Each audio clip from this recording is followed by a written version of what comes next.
In this tutorial, we will create a SonarQube tool workspace and then use it to perform static application security testing, or SAST for short.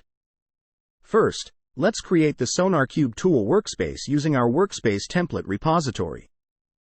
We will use the persistent storage option, as SonarQube can be used for multiple applications.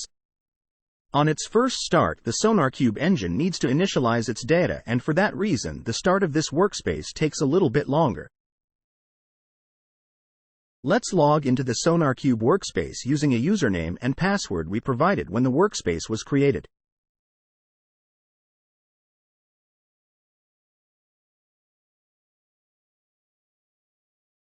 Note a GUID of the workspace. Now, in our developer workspace, we will find a task that will help us to execute a SAST test against our code using the SonarQube tool workspace. Note the name of the project.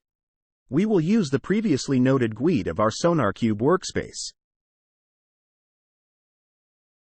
Note that the SonarQube check task has created a few files as it has executed the analysis of our code.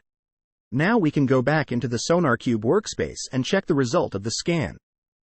For that, click on Menu Item Projects and then on the name of the project that the task has created. For details on metrics and other information that SonarQube generates, refer to its official documentation.